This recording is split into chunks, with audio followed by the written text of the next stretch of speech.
గురువు యొక్క అనుగ్రహం పరిపూర్ణంగా ఉంటే సత్సంతానం కలగటం అనేది అనివార్యం. మరి గురువు మార్పు రీత్యా ఏ రాశుల వాళ్ళకి సత్సంతానం కలిగే అవకాశం ఉందండి? దీనిలోనూ 2 క్లాసిఫై చేయొచ్చు. ఫస్ట్ వన్, న్యాచురల్గా కన్సీవ్ అవుతారా, న్యాచురల్గా పాపనో లేదంటే బాబునో సంతాన ప్రాప్తం అవుతుందా అంటే 100% న్యాచురల్గా జరిగేది కన్యా రాశి వాళ్ళకి, వృశ్చిక రాశి వాళ్ళకి, మకర రాశి వాళ్ళకి, మీన రాశి వాళ్ళకి అండ్ కర్కాటక రాశి 5 రాశి వాళ్ళకి న్యాచురల్గానే జరుగుతుంది. But I'm already under going treatment. నేను ఒక ఐయుఐ ట్రీట్మెంట్లో ఉన్నాను, లేదంటే ఫైబ్రాయిడ్ ఎప్పుడైతే తగ్గుతుంది, లేదంటే పీసీఓడి తగ్గుతుంది, నేను ఇప్పుడు ట్రై చేస్తే అవుతుందా అన్న ఒక ప్రసక్తి చూసానంటే మిథున రాశి వాళ్ళకి, తులారాశి వాళ్ళకి, కుంభరాశి వాళ్ళకి గ్యారంటీగా విత్ ట్రీట్మెంట్తో బాబు లేదంటే పాప పుట్టడానికి ఛాన్సెస్ ఎక్కువ.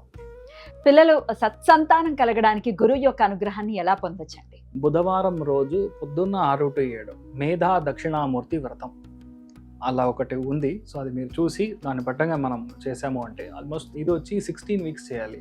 అదొక 6-7 weeks చేసేటప్పుడు ఆటోమేటిక్గా మీకు గర్భధారణ అవుతుంది. సో ఆటోమేటిక్గా మీ పుట్టే బాబునో పాపునో మేధాశక్తితో చాలా మంచి అబ్బాయిగా పుడతారు. అద్భుతంగా వివరించారండి.